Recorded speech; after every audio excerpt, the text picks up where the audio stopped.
पूछा, हमको नहीं आता, और हम कह दे नहीं आता तो बेइज्जती होगी, तो कह दे बता देंगे।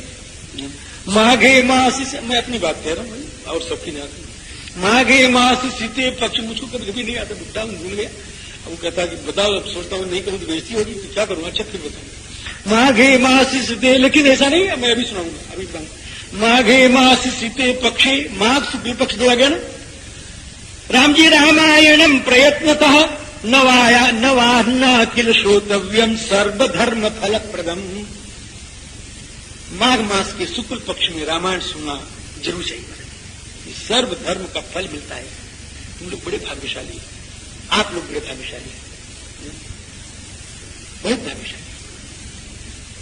माघ के महीने में नैमिषारण्य की धरती पर, चाहे नाम का ही हूं लेकिन हूं तो ब्राह्मण, कर्म तो नहीं लेकिन नाम का तो ब्राह्मण है, और तीर्थ का रहने वाला ही, जन्म भी तीर्थ में, रहता भी तीर्थ, और ब्राह्मण भी हूं, और शुरू से लेकर आज तक कोई दूसरा काम भी नहीं किया, कथा ही कही। तो ऐसे व्यक्ति से कथा सुनने का फल तो ये है, आपको तो मिलेगा, नहीं मिलेगा तो हमको नहीं मिलेगा, समझे, आपको तो मिलेगा ही मिलेगा महाराज। हाँ, माघे मास सीते पक्षे रामायणम प्रयत्नता, प्रयत्न पूर्वक सुनना। ये प्रयत्नता क्या है? माघ के महीने में शुक्ल पक्ष में रामायण सुनो प्रयत्न से। प्रयत्न का मतलब क्या है? प्रयत्न का मतलब मैं टाइम नहीं है तो टाइम निकाल के सुनो, फिर नहीं समय मिलेगा, फिर नहीं समय मिलेगा। नैमिषारण्य की धरती पर रामायण मैं सुनाऊंगा, ये तो कभी समय भूल जाना है कभी। ये अंतिम कथा है मेरी नैमिषारण्य, नैमिषारण्य की धरती की मेरी अंतिम कथा है। इसके बाद दर्शन करने भले चले जाऊं, अब कथा कहने के लिए नहीं आना। माघे मास से, मैं ठीक कह रहा हूं आपसे, रामा क्या बोला? माघे मासी सीते पक्षी प्रयत्नतः, समय न हो तो समय निकाल के सुनो। पैसे कमी है, कहीं से कुछ ले दो, लो आ जाओ, घबराना पड़ जाएगा। रामायणम प्रयत्नतः, मन नहीं लग रहा है, मन लगाओ, मन नहीं लग रहा, मन लगाओ। प्रयत्नतः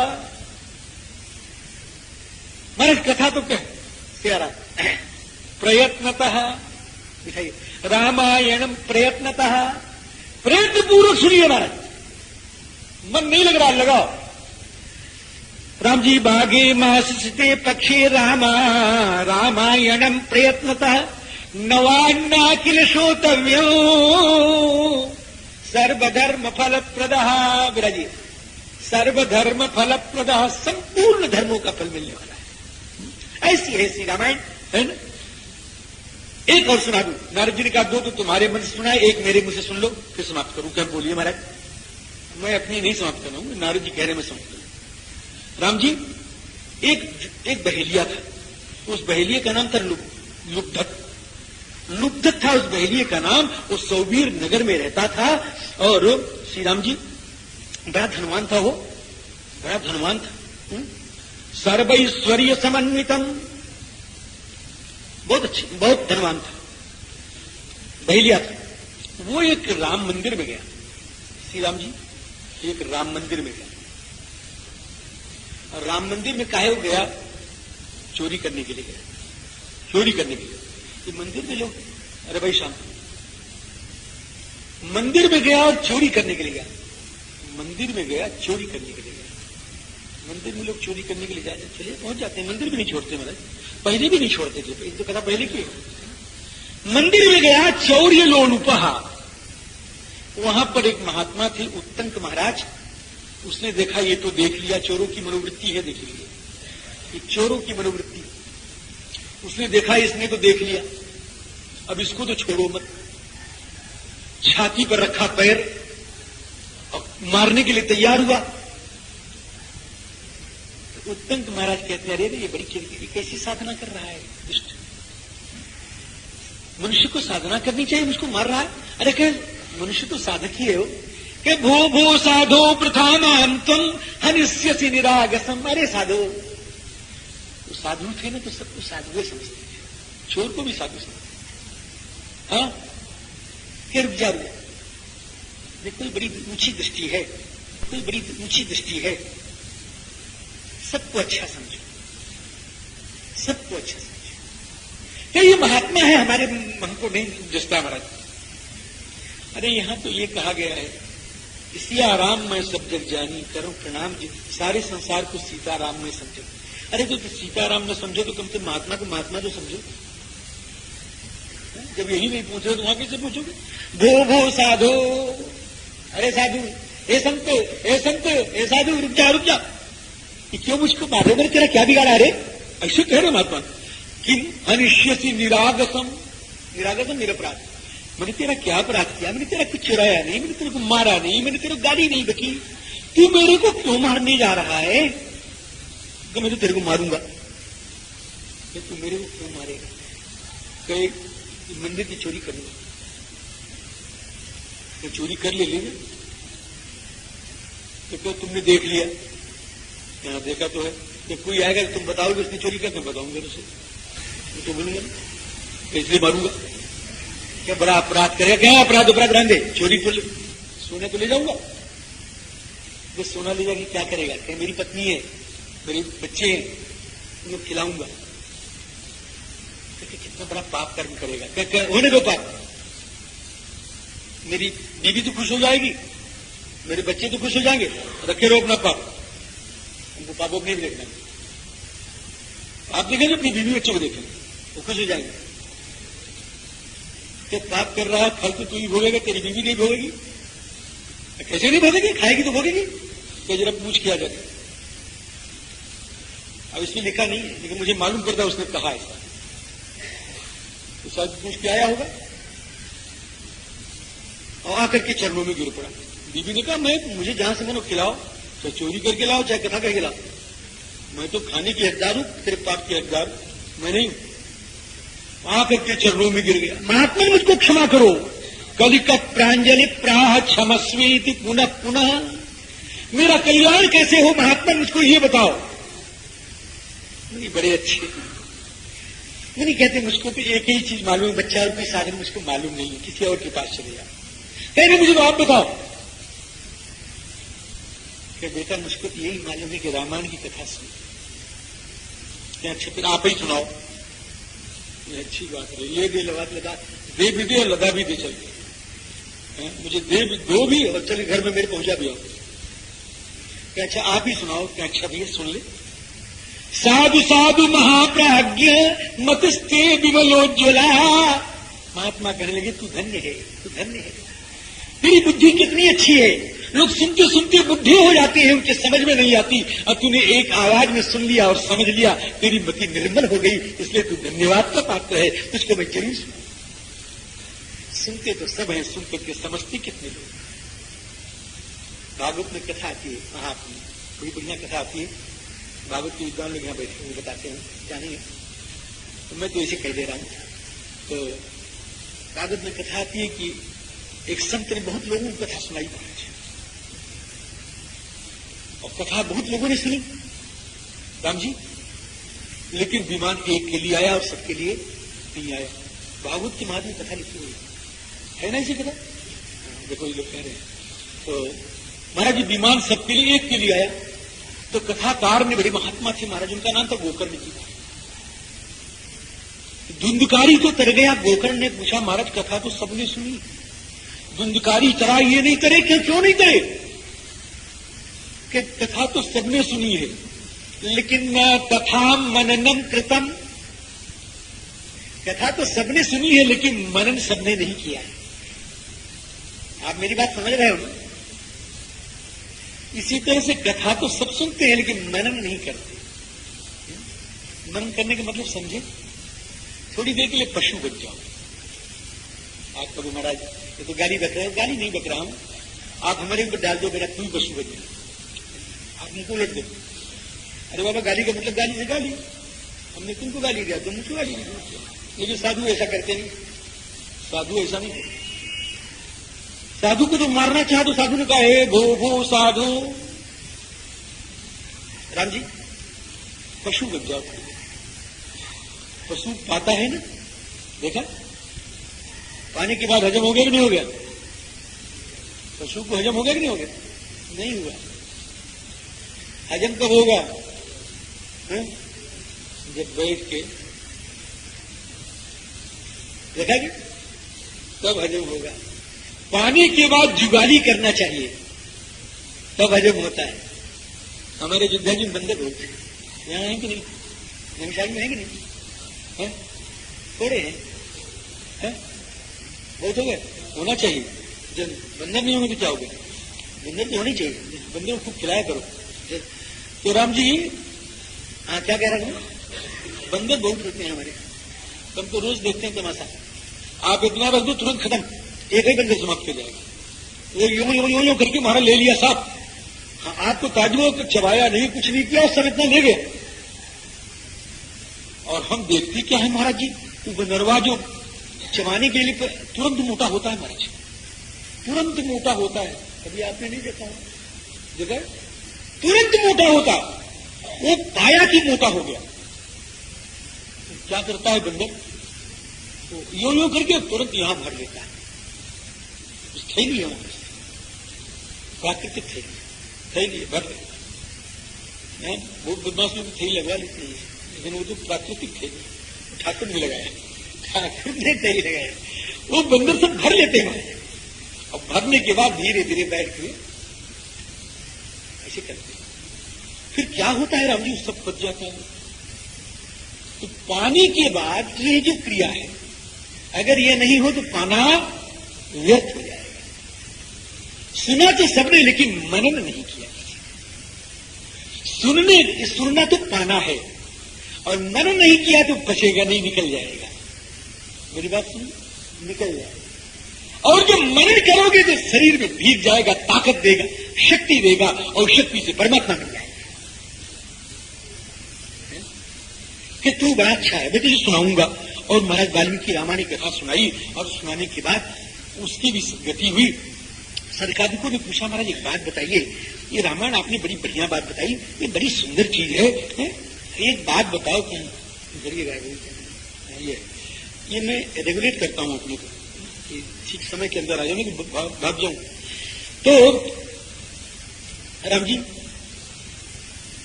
क्या कह रहे, हाँ एक बात बताओ, क्या रामायण कैसे सुनी जाए, एक बात बताओ।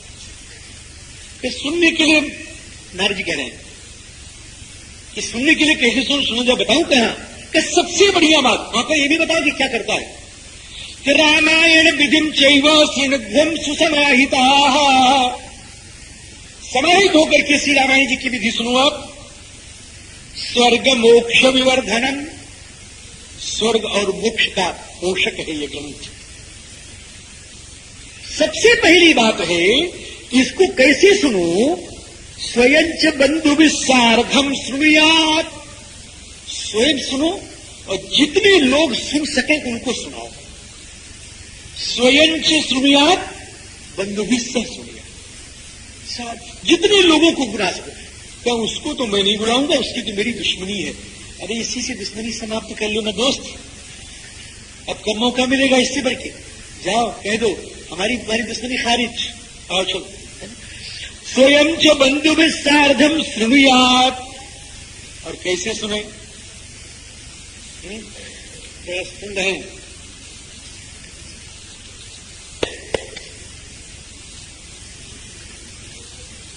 क्या, कैसे सुन रहे हैं, कैसे सुन रहे हैं, कैसे सुन रहे हैं, सुनो जरा सुनो, अरे आओ मुझे, गप्पे कर रहे हैं। प्रयति इंद्रिय, कैसे सुनो, इंद्रियों को प्रेत करके सुनो, इंद्रियों को स्वाधीन करके सुनो। बात करने की इच्छा हो तो भी बात मत करो, कुछ खीर खाने पीने की इच्छा हो तो भी मत खाओ पियो। प्रयति इंद्रिय, कहते मेरा 2 घंटा आप कथा कहेंगे तो मुझे तो प्यास लगेगी, तो आप हौसला लगवा दीजिए। कभी कभी लोग कहते हैं चाय की व्यवस्था करवा दीजिए। हमको कथा सुनने के अंदर जिसको प्यास लग गई तो अब आ गई है, और पी के बैठो, सब कुछ करके बैठो जो कुछ करना। कथा के बीच में दंड बैठक जो लोग करते हैं, कथा के बीच में दंड बैठक समझते हैं? नहीं, दंड बैठक, उठक बैठक, ये सब अपराध है। कथा के बीच से उठ के जाना नहीं चाहिए। उठ के जाना और पहले बाहर बैठो। हमारे यहाँ तो लोग ऐसा नहीं करते, कभी नहीं करते। 2-1 कभी करते हैं तो पहले दिन, दूसरे दिन वो भी नहीं करते। तो राम जी कहते इंद्रिया, सारी इंद्रियों को अपने कंट्रोल में करो, अपने अधिकार में करो, तब कथा सुनो। सोना हो पहले सो लो, और जब पहले नहीं सो रहोगे तो यहाँ तो सोओगे,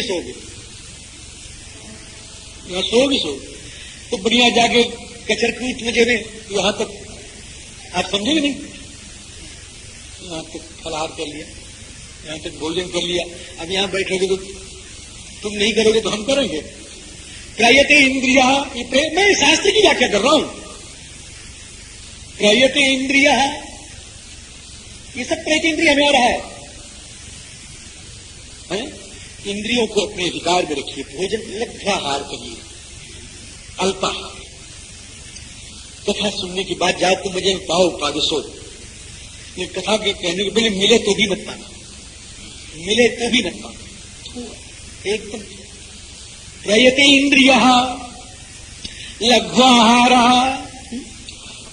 और उसके बाद सवेरे उठे महाराज, बढ़िया स्नान करे। एक विशेष नियम इसे बताया गया कि दुत्मून करे तो दुत्मून किसी करे, अपामार की करे। अपामार एक पेड़ होता है, छोटा छोटा होता है, एकदम रबर, अपामार चिचिड़ा कहते हैं इसको, लजीरा, लचिचड़ी कहते हैं, लड़जीरा कहते हैं, बड़े नाम है उसके। वो बड़ी फायदे की चीजें महाराज, वैद्यों से पूछना आपको नहीं जाता, बड़े फायदे की चीज, बड़ी फायदे। रामचरित मानस के श्रोता और वक्ता को, जो भी नियम से यहां सुन रहे हैं, मैं सबको कह रहा हूं, हमको भी कोई देगा तो हम भी करेंगे, है ना।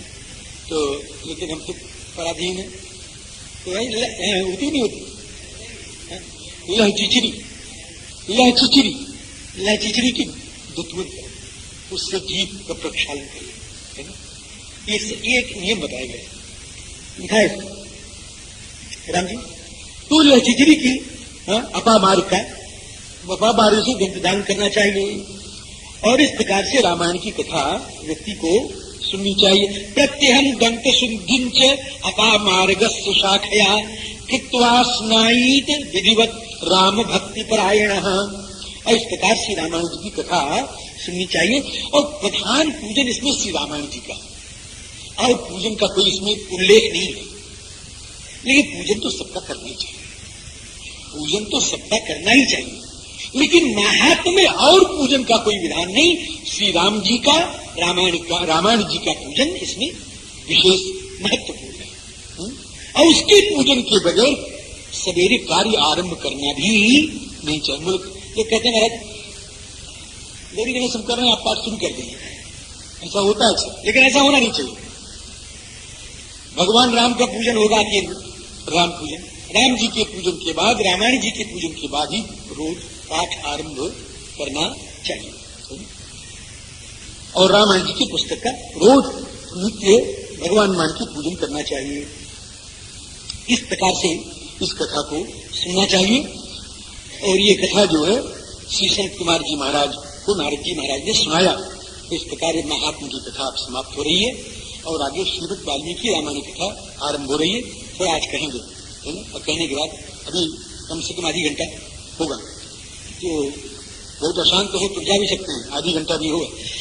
तो इस प्रकार से महाराज जी अब श्रीमद् वाल्मीकि रामायण की कथा इस नैमिषारण्य की तो महात्मा की कथा थी, ये तो महात्मा की कथा थी। अब वाल्मीकि रामायण की कथा होने जा रही है। तो यह कथा जो है महाराज जी वाल्मीकि रामायण की, हाँ देखिए मैंने पंचमी नहीं बताया, भूल गया।